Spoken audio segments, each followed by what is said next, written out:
Om सहनाववतु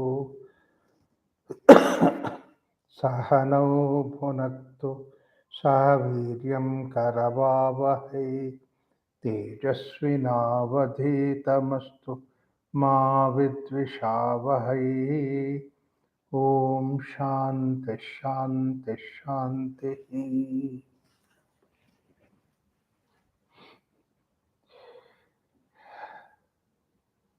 Before we start the satsang, my best wishes to you all for the 75th Independence Day celebration of India, Azadi Ka Amrit Mahotsav,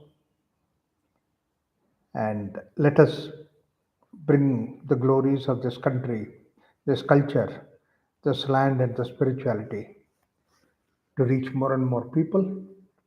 And for the next 25 years, that this whole idea of spirituality goes across the whole globe of various cultures, various beyond all the barriers of boundaries of the countries. Because basically, that we were the culture, we thought about this freedom, azad, much deeper level than anybody else, anywhere else in the world, because everywhere else, the freedom was only recognized as the political freedom, economic freedom, or maybe to some extent of the geographical freedom. This is what people were thinking.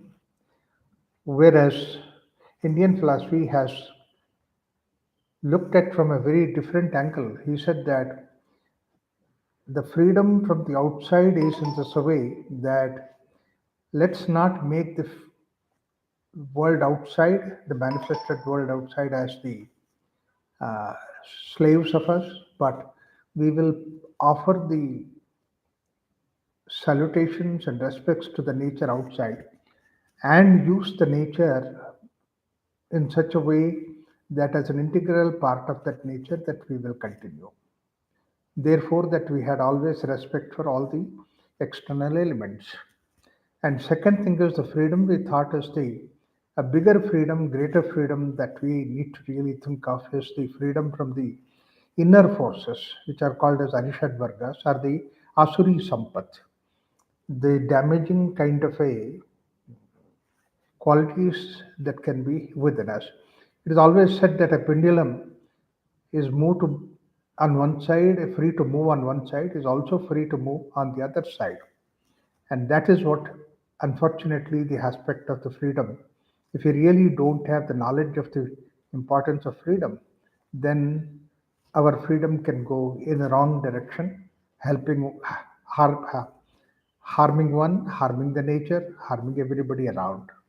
So, therefore, a true freedom is that freedom which comes along with this particular wisdom, Viveka, so that what happens is that Viveka brings about what is called as Vairagya. That means to say unwanted, unnecessary greed, avarice, kind of attractions for the world outside. We free ourselves from that. Let us recognize this freedom from within and freedom outside, and let us take this message to the world outside. Once we don't have greed, then the question of harming others and showing our power over the others and using our knowledge, our power, position, etc., for suppressing the others, taking away the freedom of the others, which should not take place. So let's pray the goddess Saraswati give us this particular wisdom. Together with that, we also have tomorrow, day after tomorrow, Krishna Janmashtami, Sri Krishna's birthday. And this particular era that we are staying here, that is Kali Yuga, is the gift handed over by Krishna through Mahabharata war to the mankind. And the most important text is Bhagavad Gita. So naturally, that let us be guided, our lifestyle be guided with the message of Upanishads given in the Bhagavad Gita, simpler way, and to see that how we go to the future of the mankind in a glorious, more glorious way. Thank you so much. With these ideas, let me try to summarize some of these ideas that are given in the until these three questions. As we know that the students, they went to the teacher Pipalada and asked for the knowledge. We have the questions. The Guru Pipalada tells them that you should continue to do the tapas for 1 year. In fact, he also gives them the idea that you are the Brahmanishtaha Brahmaparaha. That means you're already spiritual in direction, spiritual in orientation. And after that 1 year, that when you come back, I will give the answer. And they come back promptly after 1 year. Pipalada is now giving the answers for them. Now, these answers pattern, when you look at it, the question pattern, when you look at it, that indicates the pattern of answers that Pipalada is trying to give us. The pattern of questions, when you look at it, it is going from the macrocosm to the microcosm. It is from the Vyashti to Samishti to Vyashti. This is one way of proceeding towards the inner journey as given by the Upanishad. And the support that Prasnopanishad uses for our inward journey is prana. Beautifully he presented this idea of prana, how it can take all the way from the cosmic level to the individual at the internal jiva level. And this is what basically these questions also take us into. And in fact, every spiritual journey, as some people opine, is essentially to see that finally it should land into the inquiry of self. Now, the question here is not loaded with an idea that why this world is created. But on the other hand, that means to say when we have this question as why, that means we have complaint about the world. We have no complaint about the world. It's not the world is bad, world is good, world is indifferent, nothing like that. It is basically the question which qualifies about the, the sincerity in the inquiry of the scientific aspect of the creation of the universe.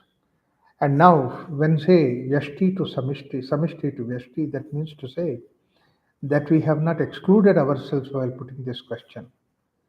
Where rest of the world, whereas the modern science approach of inquiring about the universe is excluding self, and then they looked at the universe. Objective way they looked at. But Pipalada is not interested in trying to look at it from the objective way. It is there is no question of subject object separation. Subject object separation is yourself, that's all. So, therefore, essentially it goes from that to here.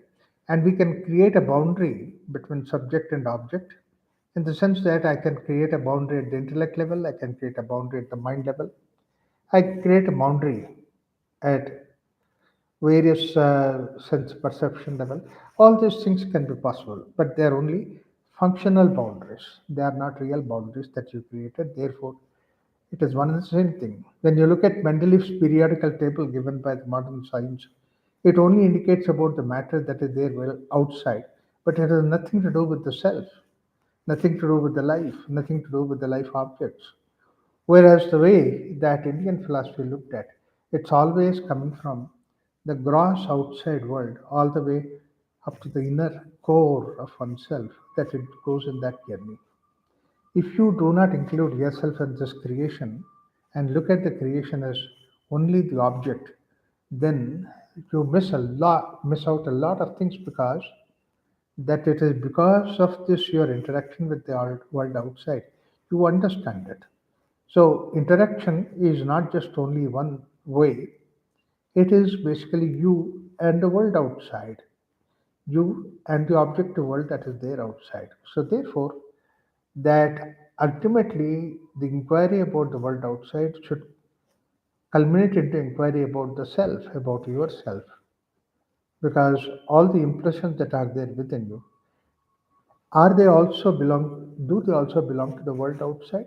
They may be very powerful, they may be very extraordinary, but then they're only about the world outside.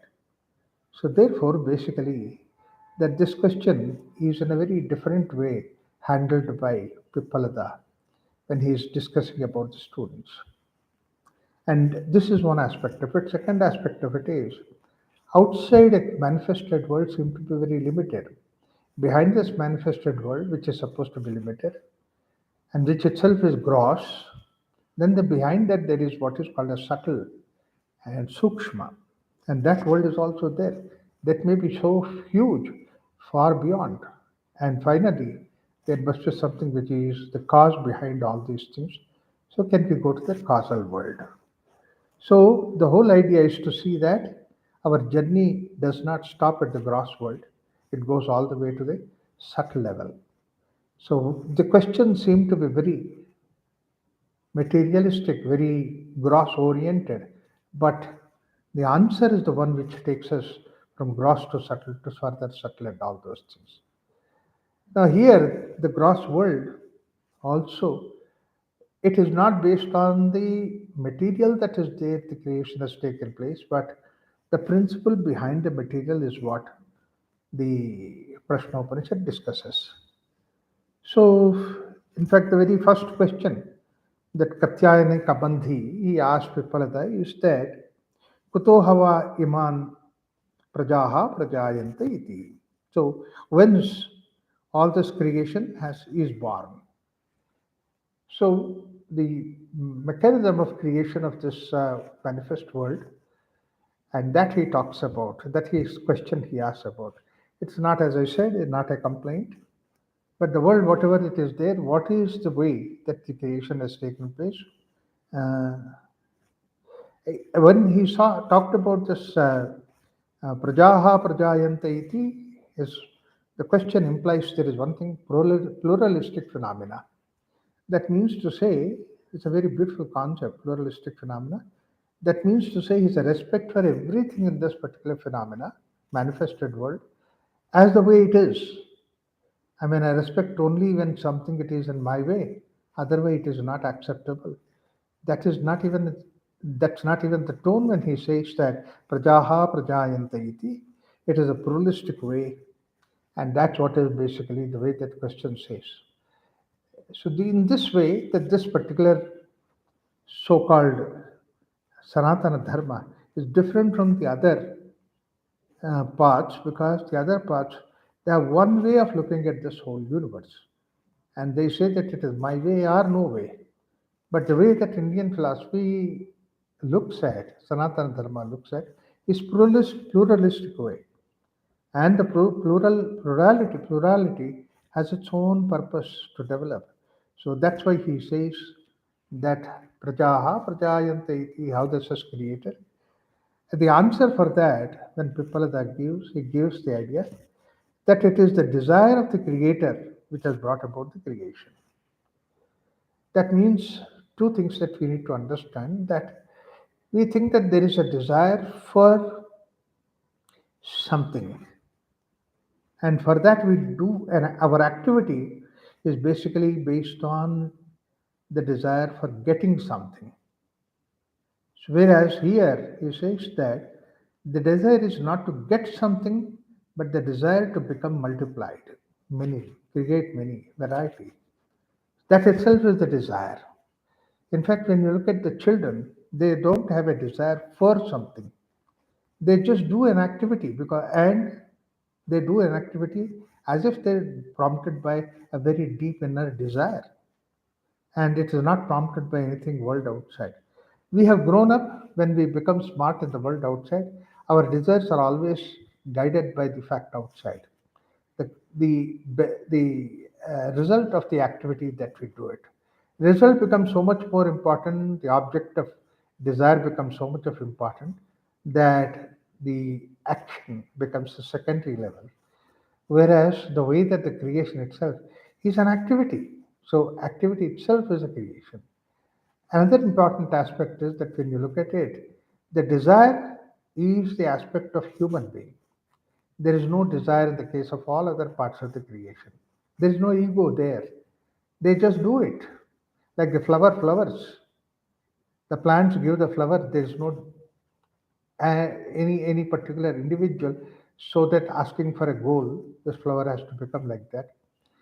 It's a very beautiful poetic expression that they give, but sometimes that poetic expressions are very beautiful, very nice. They, but it's only our imagination. Like the way there is one story written by Rabindranath Tagore says that the mm, flowers and in a kingdom, and then where uh, the Buddha is coming, and then they wanted to offer this very rare flower. Everybody wanted to pay so much money, so that we pay. So like that, there was a competition that goes on and all that. Finally, the gardener he says, "No, I don't want to give this all those things, but this flower very rarely it has come in my garden, particularly at the time when Buddha is coming. So the intention of the flower may be that he would reach the Buddha's feet. So therefore, I will offer it to the Buddha's feet directly. I don't want to convert into money." It's a beautiful sentiment that is there, pure desire. And this is what he says, that the desire of the divinity is pure.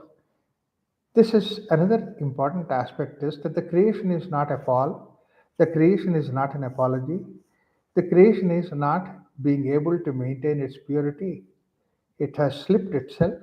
None of these things. The creation itself is its desire, pure desire that created, so that for us, the whole creation, any aspect of the creation, is like a wonderful expression of divinity. That's what we say always, that every child is born on this earth, as Rabindranath Tagore says, that God sent an unsung message saying that He still has hope of the human being. That desire, that hope is the one which brings about the desire to create. And now the creation has taken place into first of all, it has to become two, and then it becomes many. So this is how the Shastra says, Spandana matrameva jagat. Spandana means the to and fro motion. The pendulum moves on one side, moves on to the other side. If there is a day, there is also night. If there is a black color letters, it should be a black white board at the background. So therefore, every creation is every aspect of creation is against the opposite of it in this creation itself.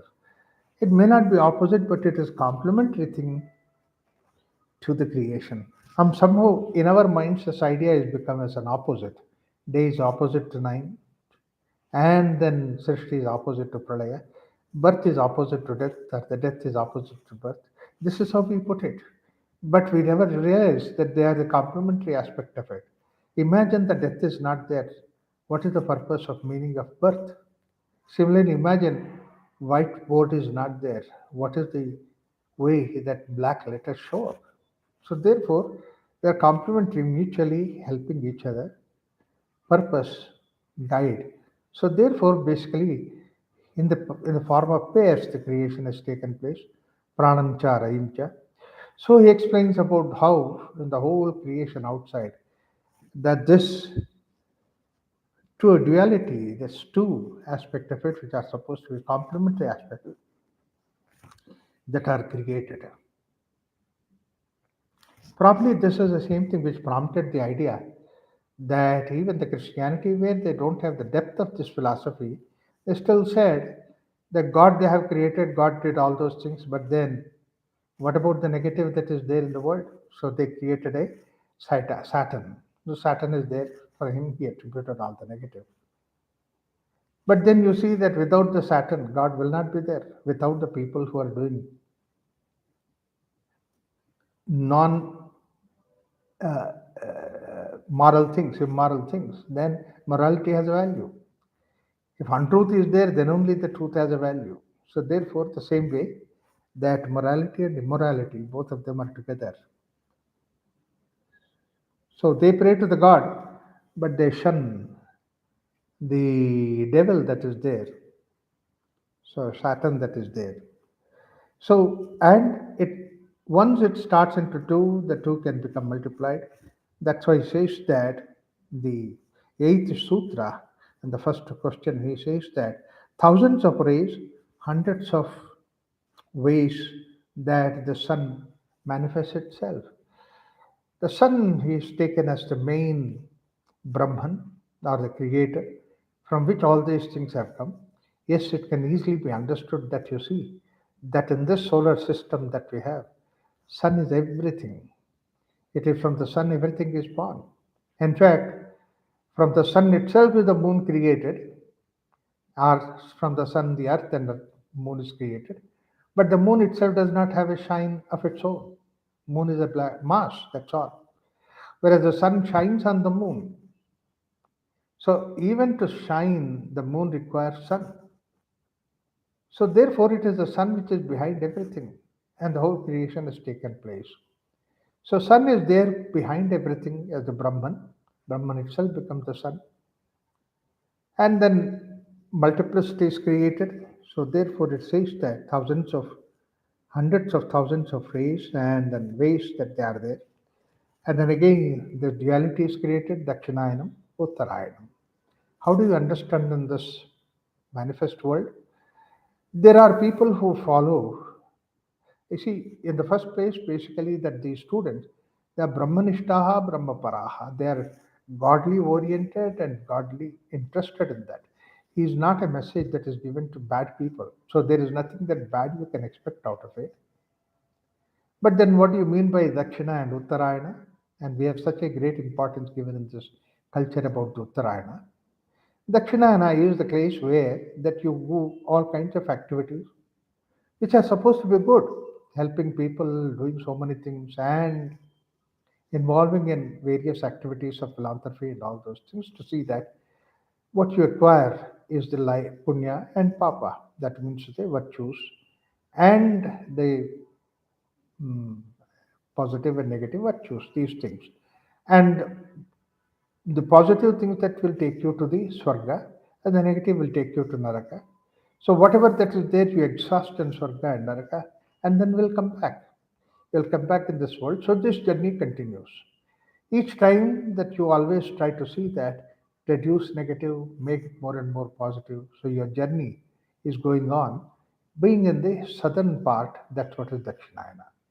But those who are in the Uttarayana are the people who directly come out of both these things of Swarga and Naraka, that means heaven and hell, or both these ideas of the suffering and the reward and all those things, and then come out of it.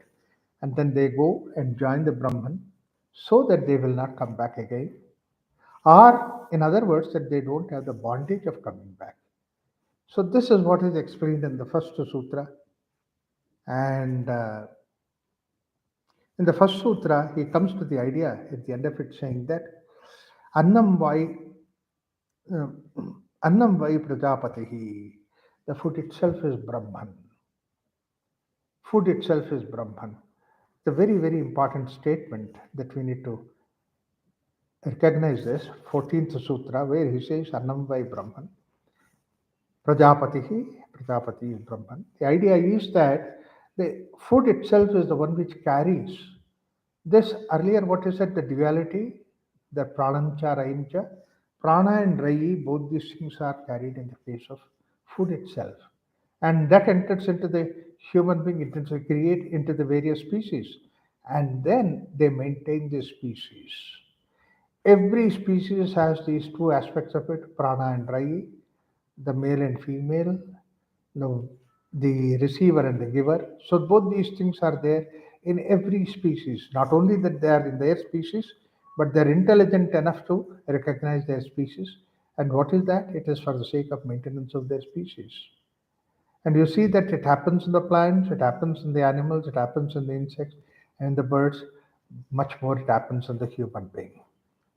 So we carry both these things. Pranamcha, Rayumcha, all these things are carried. And what is that which gives us? It is through this food that we get into that. So this food, Annam by Prajapati, that means it comes through that particular food. So therefore, basically that when we say food, it is not just only the food that we eat, but the food is the objective world outside, and interacting with the sensory world, sensory objects with the objective world outside. And that interaction has these two components. One is the giver and the other is the receiver, and nourishing aspect of it. Both these things are there. So then, now what happens is that all these different forces, he calls it a deva. That means the earth, fire, water, all these things are the forces that are there, elements that are there, which are supposed to be called as deva. Or in other words, whatever the aspect because which connects us is what is called as deva. That means the shining aspect of the light is deva, the wetting aspect of the water is deva. Like that, the gods in our case is the one which is the aspect within that. So, Bhuta is the physical aspect of it. Adidaiva is that functional aspect of it is called as Adidaiva. So, we have all these Adidaivas around. So, when we take the food into us, when we interact with the world outside in the form of food, then through the food, that all these aspects enter into us. So, that means to say there is a Deva aspect of it, the divine aspect of the godly aspect of the water, air, fire, all those things enter into us. How many devas support the human beings and which enlighten the and who is the greatest? So all these devas which enter into us and how many ways that they interact within us and enlighten who is greatest. So this is the second question that he asks, and he says the answer he says that Akasha, Vayu, Prithvi, Agni, all these things, not only these five elements, but also Vak, Manaha, Chakshuhu, Charotram, eyes, ears, etc. They are also supposed to be the devas which enter into us. Now, here is the element that is beautiful connection is that the earth is the one which gives us the smell. So, the smell component, the grana component of it, is something which is connected with the earth. So it is that God aspect of it. Similarly, the sun is the one which shines and the eyes see that. Therefore, sun God is the Brahman and our eyes represent that Brahman within us because eyes have been given, endowed with this idea of seeing. Similarly, hearing and similarly touching, all these things are there.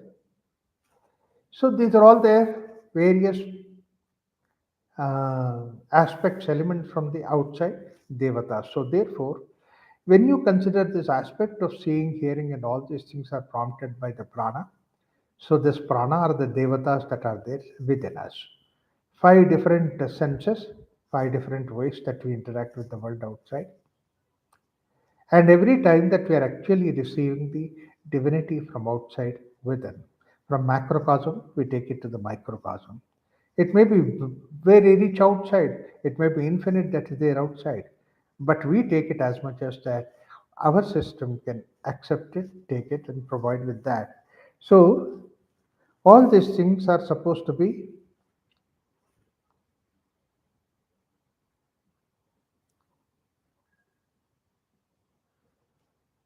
is the devatas. And then upon this, he says that what is the mukhya devata, what is the prana.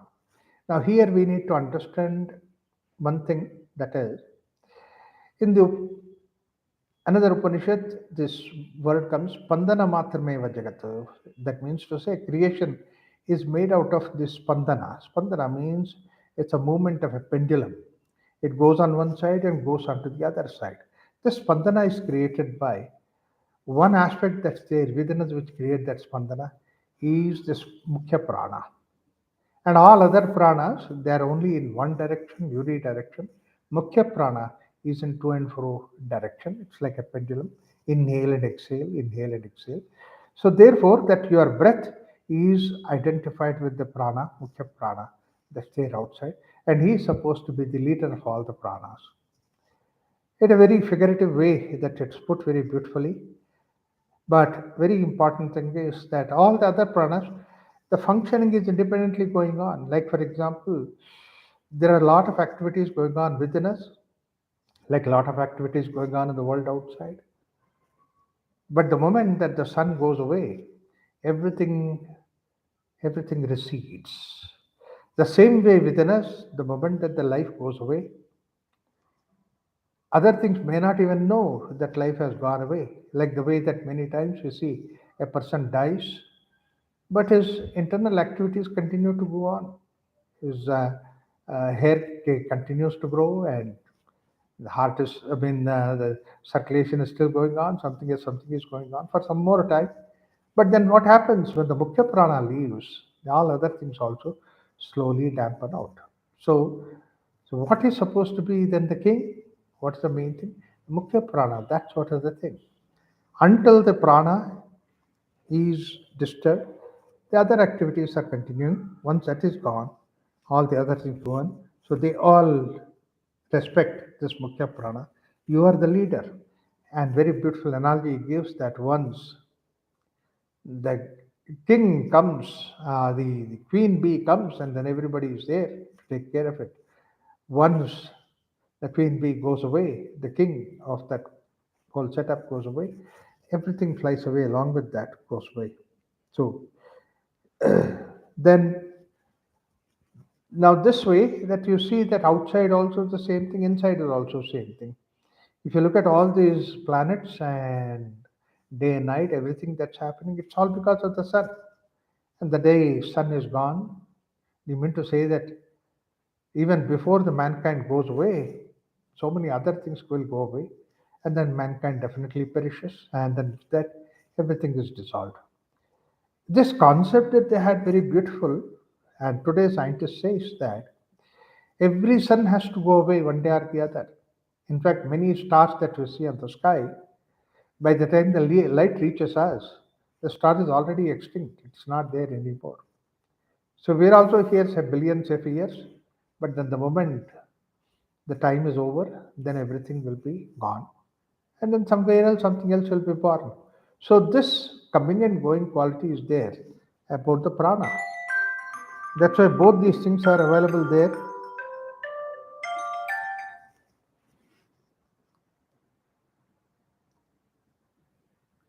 Now, the third question that comes to, now it is closely coming from the level of the macrocosm to microcosm, or the vyashti to samshti to vyashti, outer to inner. That's what it says there.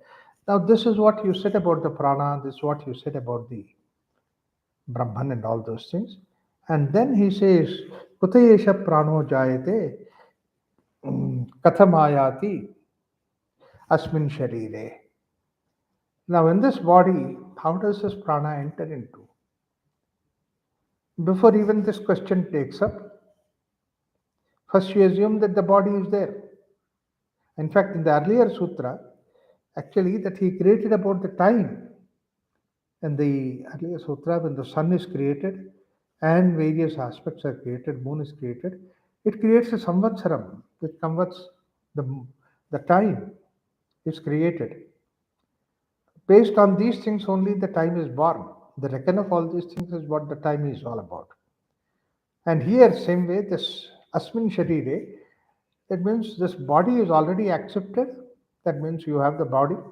And in this prana enters. Uh, so there seemed to be some assumption saying that the body is already there and then prana enters into some place. In fact, this is what as a scientist often has this question. When does the life enter into the human being? Is it enters into few months and few weeks or few months or few years? All those things. When does the prana enters into? When does the ego enters into consciousness? All these questions today scientists is asking. They're puzzled by these questions. But then the way that he gives the answer is that Atmana Atmana yesha prano jayate. That means to say, from the Atman itself the prana has come. Or in other words, Atma becomes prana. So let us come to the way that probably we can understand that with the clarity today that we have about the science aspect of it. The universal consciousness that we call it as Brahman itself is the total freedom, absolute freedom. mukti or moksha, that's what is Brahman. And that becomes of a lesser freedom, becomes like individuals. Please understand that. Individuation takes place because of the desire to become individual. There is the individual is there, then interaction takes place. And this is what Taittiriya Upanishad also says that food and hunger they belong to the same. That's the reason when we put them together that you have the Brahmic experience of happiness. But then they are separated so that interaction takes place and experience is created out of it. The same way that individuals are created so that the experience of getting together takes place beautifully. This getting together is what is yoga. Yoga means bringing together, joining together. So therefore, the variety that is created so that variety of ways that you join together and then joy comes about. So multiplicity advantage is that. So in that multiplicity, that from subtle it becomes grosser and grosser, more and more boundaries becomes less and less subtlety becomes grosser and grosser. So therefore, the whole creation takes place. And this is what in several places that Upanishad also talked about it, saying that we have, um, in fact, space becomes air, becomes water, fire, etc. The idea is that it's a grossification process. And when you look at it, space has least boundary, no boundary at all. From there, when it comes to the fire, there is already a boundary, and then from there, air, further boundary. So, like that, the boundary is the one. Finally, it comes to the gross, Prithvi. The same way within us also, that all these things are created parallel to whatever that is there outside. And our Sharira, when he says, it has something which is all these aspects put together becomes a body. So, this body itself is coming from that same Brahman from which same prana the outside world is created. So Atma itself becomes prana. That means a way that individuation takes place. At that point of it, time itself, the prana is created, and Purusha way. Now, uh, all these eyes and ears and eyes, all these things are created. And the eighth sutra says, Aditya is what is the eyes, and the earth itself is apana. So all these things are created. Prana, Mukhya Prana enters into us. This is where we are in the third sutra, the third question, query of the student. So I'll try to go a little deep into the third sutra, trying to understand it.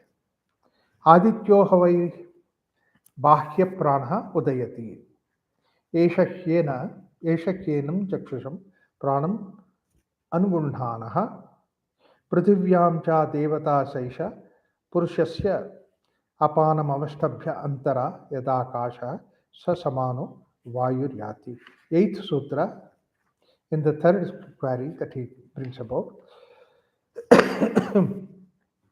The sun itself is verily the Mukhya Prana, the cosmic prana, and blesses the prana in the eyes. The goddess of earth attracts the control of Apana, and interspace between the sun and the earth is the Samana, and the air wind is the Vyana. In the ninth sutra, it says, Tejo havai udanaha tasmat उपशांत तेजाः पुनर्भवम् इंद्रिये मनसिः संपद्यमानैः. Manasihi sampadyamanaihi. That means to say, in the mind, then it is sampadya. That means to say, it is absorbed, or it is created, or the way that it organizes itself. So, like the way that when he talks about earlier, that he said that it is the pure desire of Prajapati. Prajapati desired kamaha, therefore the creation has taken place. That kama, where does he do? Where does it happen? And that aspect where the kama can take place, that's supposed to be the mind. manaha. So the way that Prajapati has the manas, that is supposed to be cosmic mind, and that individual mind that the jiva has the individual mind, and that jiva's individual mind is the one which has desired to become all these things. They wanted to see, therefore the ears, eyes have become, wanted to hear, the ears have become. But again, it is the same prana, Mukhya prana that has come. From there, all these things are created. Now, there are various explanations that are given, but these are all basically the way that they have uh, experienced from within, felt from within, and they divided these things into five different pranas. Let's still assume or keep this five different prana model, which this Upanishad gives, but I have a different take on that, the way that it gives certain beautiful ideas that we will try to work, understand that from that point of view. One thing is that he says that hmm, the very aspect of prana is something which is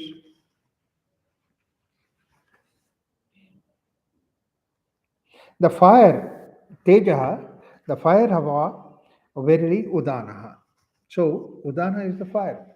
Now, the quality of fire is going in the upward direction. You try to light anything, like any candle, you light it up, it always goes in the upward direction. And that's what he calls it as Mukhya Prana. Look at the way that in the plant, that it moves in the upward direction. I always say that that's the only thing which defies the gravity. So therefore, Uddana is the one which goes in the upper direction. So whatever the activity that goes, that requires this prana going in the upper direction is all called as Uddana. So Uddana is the one which goes in the upper direction. So therefore, this is called as the fires are going out, enters another body. And now let's come to, before even go to the 10th and 9th sutra, let us try to understand that. But otherwise, apanaha, in the 8th sutra, he gives us the 8 Bhakya Prana Chakshusha Pranam Anugrunhati Pruthivyam cha Devata Saisha Purushasya Apanaha.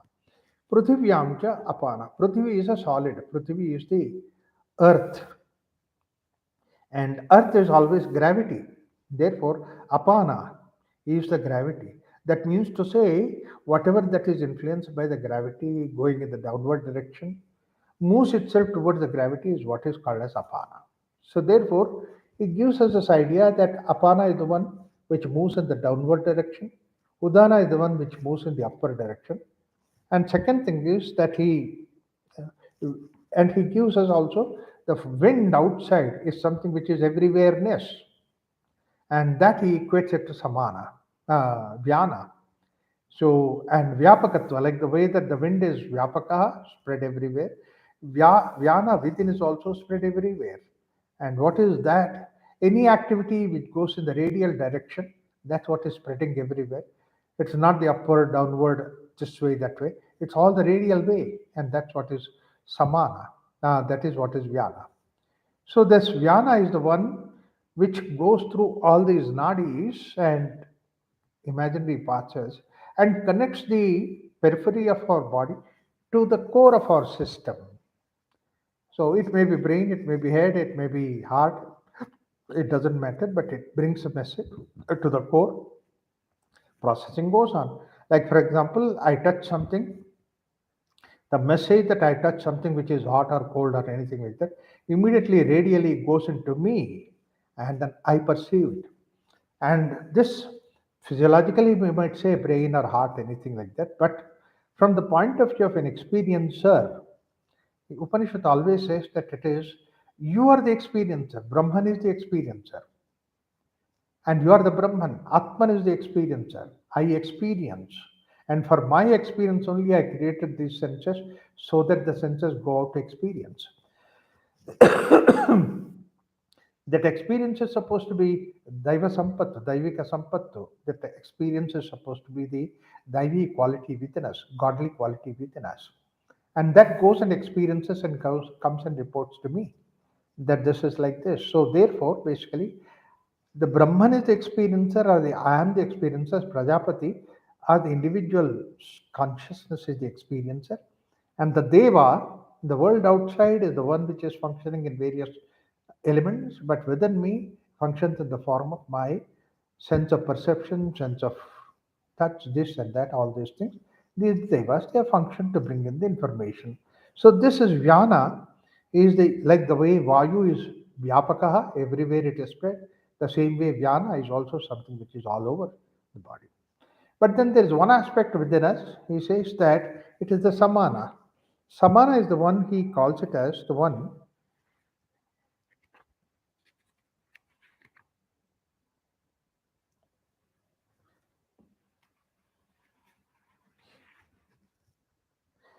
between the sun and the earth is the Samana.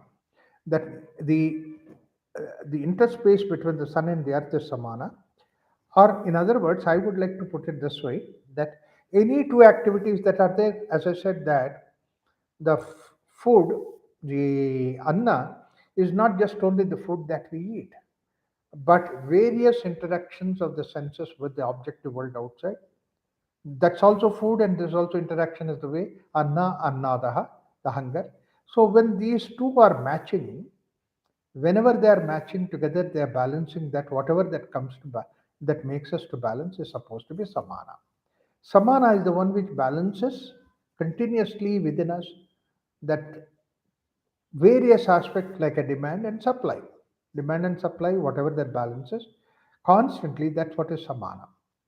So, like this, we have now seen apana, we have now seen udana, we have now seen mukhya prana, and we have also seen vyana, and also we have seen samana. These are the things which are basically the way that we look at from within. The centers may be different, let's not go into the details of that. But the idea is to see that these things are something which is the way that the functioning takes place within us. Ultimately, who is the experience of all these functioning? Is myself. That means to say the Brahman or the Atman. That's what is the idea. Now he says that when Uddana, when he talks about, he says that punyena punyalokam nayati, papena papalokam. That means to say that your good and bad activities, they have these components that are there loaded with them. It's not just only an activity. In all the other creatures, in all the other species, there is only an activity. That's what they have kriya. Whereas in the case of human being, it's not just only the activity, but loaded with that activity is your intention behind it, idea behind it. Because what happens is that it is the mind which prompts all these things. And that's what he says that manaha is the one which creates all this aspect of it. Let me once again recollect. In the ninth sutra, he gives the idea, मनसि सम्पद्यमानैः तेजो हवा उदानः तस्मात् उपशान्तस्तेजाः पुनर्भवम् इंद्रेर मनसि सम्पद्यमानैः. So, with the help of manas and with the help of senses, and then sampadyamana, that manifests all those things. Now, here is the basic important idea that is there. We need to look into that. Manas, as I said, is the desire. But when Brahman was there, it's a pure desire. So that's why pure desire created. But at individual level, what happens is that at the Jivatma level, Jivatma itself is not impressed by, is influenced by any of these things. But what happens is that we load on top of it the manas, our own individual preferences. So therefore, basically, punya and papa we have graded in the world outside. That means the intellect and manas and all those things. They created that. Now, let me try to make it very clear that we have senses. If the senses are not there, there is no question of mind. Mind is there, therefore, senses are there. If the senses were not there, mind is not there. Mind is there, basically, the thoughts are there, collected, all those things are there. And mind functions because the intellect is there behind it.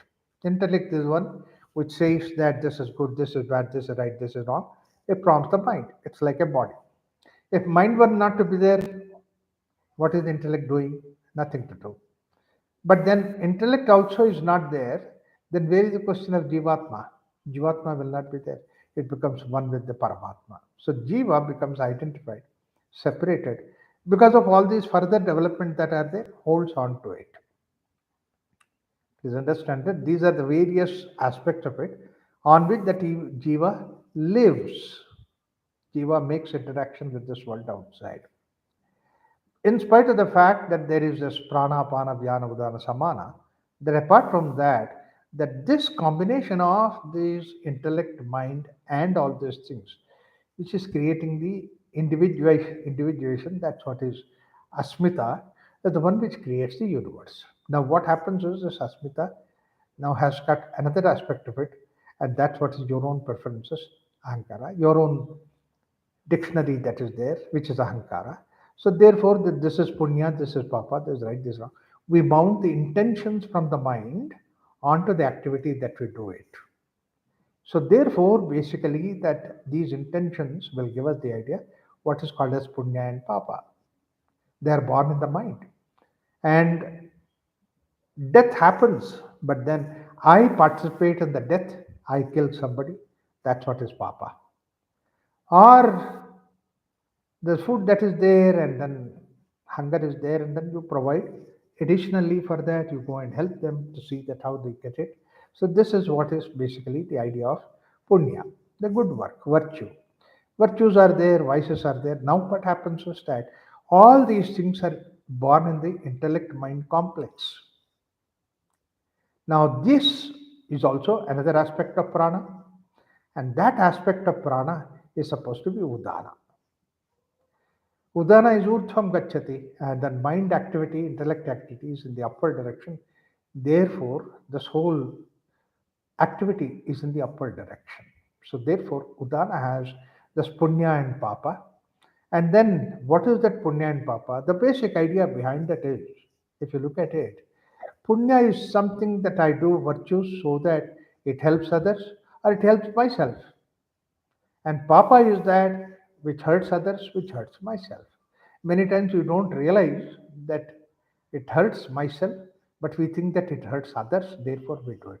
Punya, at least we say that it helps me. It helps me here. In some religious beliefs, it helps in the other world.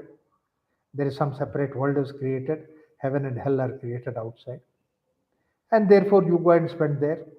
This is what almost like all the religions, all the faiths have given that idea. But Indian philosophy, it is not like that. Now you do all these things so that you still accrue all those things, but it is here and now. It is here and now, it is there. So Punyalokam takes you. How does it take you to the Punyaloka forward? How do you take you to the Papaloka? So this is what is Uddhana does. So an explanation that can be possible for that is that uh, you know respiration is something which is there now here at this moment. You cannot carry the respiration into the uh, your account somewhere and then carry it on the next life. No, you can't do it. And I would like to keep it stored so I can use it later on. You can't do that. Similarly, all the other activities are also that your heartbeat and all that. You do it here itself, and the moment it stops, everything stops. But then there is one act that means to say all these things are belong to this body mind sharira complex. This whole sharira complex it belongs to. But there is one thing which does not belong to the sharira complex is your memory. Memory itself is something which gives you continuum, therefore it does not belong to the sharira complex, goes beyond. It's like the way sun sets, and after sunset you can still see the twilight, the aura of the sun being there for some more time. So whatever that is gross that is there at the sun, and then whatever beyond that is the influence of the sun that you have, and that stays for some more time, and then it goes further, fades and fades. Like that, the memory also is something which has got different layers, goes deeper and deeper and deeper within us. And this is our own experience. Our own experience is like that. That many times that we recollect something which is 20, 30 years back that happened and you never recollected it, suddenly you remember today. That means to say there is some item that stayed in your mind 20, 30 years back and deeply inside. That means you stored somewhere. The body has gone. The body moved through the time. Actually, every moment the cells are dying, new cells are taking birth. So the body is actually replenishing. And I say that 8 years that we have a new body, no cell in the body continues from the age. But then there is one aspect within us which continues within us, and that's what is memory. And memory also can be several layers. I said immediate memory, and then little earlier memory, or maybe something which is deep seated inside. Not only the deep seated, but there are certain memories which go beyond this body. That means to say, when the prana leaves this body, at that time, this Uddhana, which is supposed to be a deep inner memory, tags on to this prana, individual prana, and that becomes the jiva's asset, carries along with that. Uddhana is the jiva's asset it carries.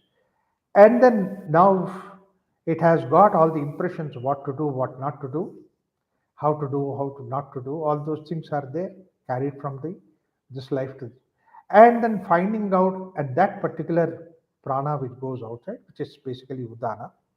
He calls it as one of the minor pranas, which is supposed to be Dhananjaya prana.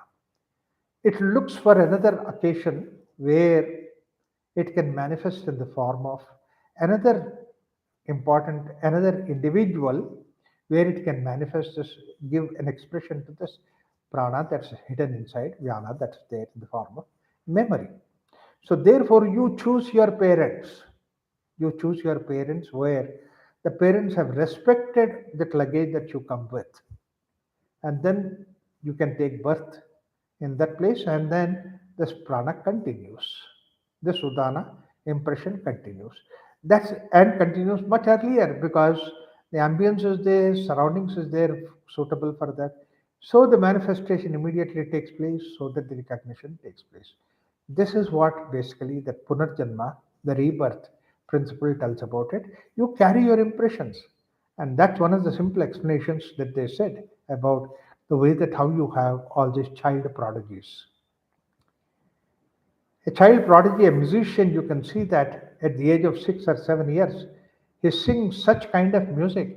Is probably somebody who sings after about 50, 60 years of matured training and learning and uh, expertising on those things, and then he'll be able to do that. And such a thing, a 6 year old child can do it. How did he get it? Where did he do it? Where was that investment of 60 years in his life? It must have come from the previous life.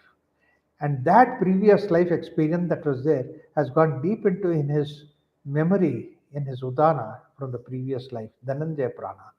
And that comes and manifests in the next birth, becomes child prodigy. Like that, this journey continues when you have taken something which is intensely. And whatever intensely that you do it for the sake of good, healthy thing of the mankind, that's what is punya.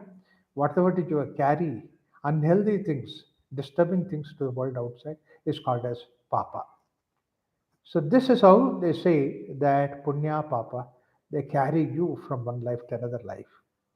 There are certain studies done by some scientists that children, when they're very early age, 3 or 4 year old children, they will be mumbling some sounds and all that, and they have recorded those soundings and found out that these children, they carry the memory from the previous life, and they identify whatever that situation the previous life they were, to show that yes, these children were reborn again as the new children. That is the experiment, scientific experiment done.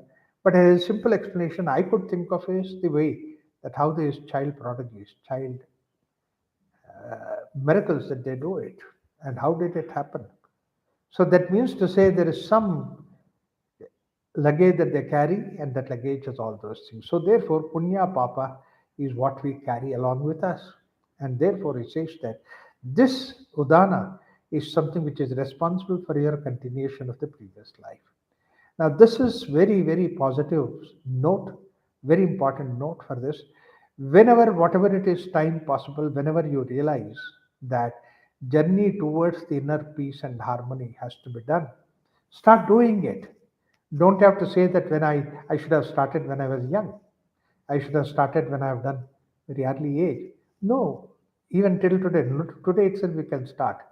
This moment you can start, but whatever that you start, now I'm old, I have few more years, doesn't matter, that this life continues.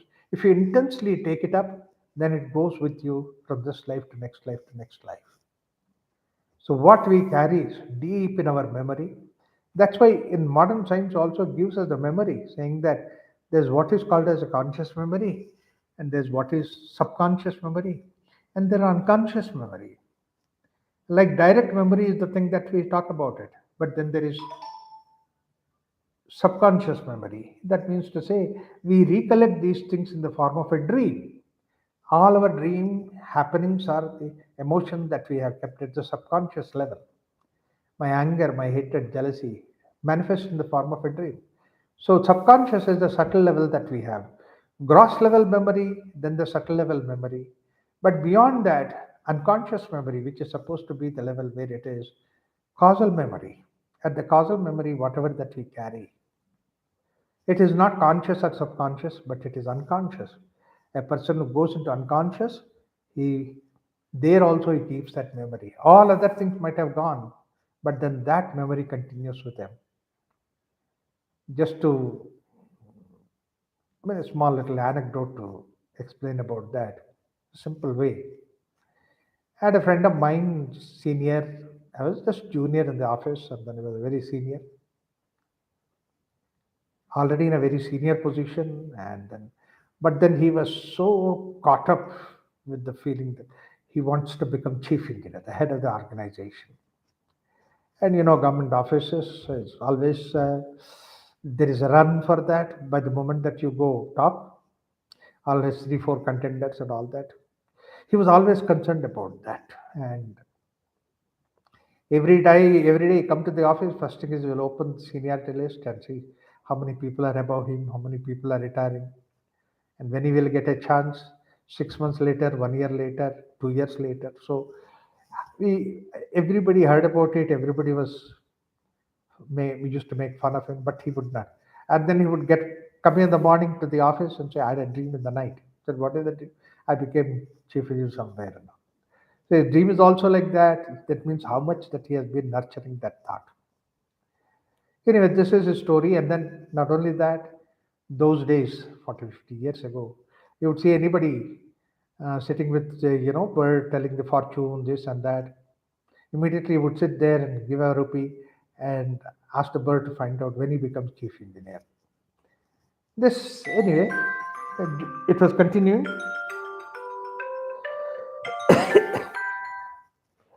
Then one day, I came late to the office for some reason. And when I came to the late to the office, we would like to sneak into this table quietly without anybody noticing it.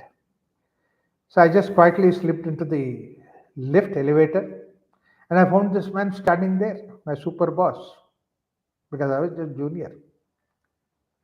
And then, with apologetically, I said, "Sorry, sir. Good morning. Got a little late." The doors closed. Only we two were there in the lift. Suddenly, I found him to my shock. He was at my feet, holding my feet. He said, "Raghuram, bless me. I become chief engineer." I said, "What is this? I'm so junior. I'm just entered into the office." "No, no, no. Yesterday, some people were talking and they are saying that you always meditate.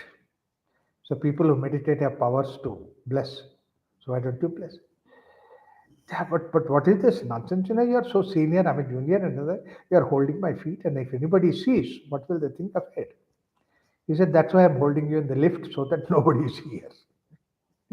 Said, "Sir, okay." By the time lift went up to the fourth floor and then door opened, he came outside. And I also walked out of the lift and immediately said, "Raghuram, why are you late to the office?" "Arey, just now you are holding my feet. Now you became my boss." Anyway, this was there in his mind that I'm meditating and all that. And then powers to bless him. It so happened after this incident, actually, he was given to a lot of abusing his health, drinking so much, and he developed cirrhosis of liver, irregular eating, bad eating. Finally, landed in the hospital, and they did the surgery. And hoping against hope, he was in a deep hypoxic coma in the hospital, and the doctors also gave up hope he will not survive. But then, another 4 or 5 days, they kept him in the hospital. And you know what? In India, when boss is there in the hospital, we take care of him by his side. All the tubes and all that were there connected with that in the ICU, and then we were there. Generally, it's so said that people get consciousness before dying. It's like a lamp which is dying suddenly glows big and then dies. It's true. The life also picks up the whole energy of life, and suddenly he became conscious after 4 or 5 days of unconscious state. When he became conscious, there was some little movement, and then immediately I reached him. My friend also reached him. I said, "Sir, we have to give positive stroke to him, saying that you are doing very well, better. Things are under control. All the parameters are showing improvement. Only thing is that once little more improvement, you will come back to the life, and then you will go back home. Everything will be all right. Be cheerful." We advised him, and he heard my voice, recognized, and he said, very feeble voice, "Raghuram, save me. I want to become chief engineer." I was wondering. I said, life itself is gone almost, and there is no more life. But then he wants to become chief engineer. That desire has gone so deep into his Uddhana. I'm sure. Another half an hour later, he died. Then body is taken for cremation, all those things are done. And I'm sure that the soul of this man would have been wandering somewhere else, wanting to become chief engineer, and that journey would continue. That's why we say that deep inside your heart, don't keep anything negative, don't keep anything hurtful, always doing in the positive sense. So this is what is Dakshinayana, in the downward journey that is there. There also it is punya, more and more that you accrue. Then it will take you to the punya loka. If you nurture things negative, hurting somebody, that's papa, will take you to the papa loka. So therefore, Uddhana helps, takes us this way. Whereas the ground, gravity that is there, which he talks about, the apana, apana is the adhogachati, the earth.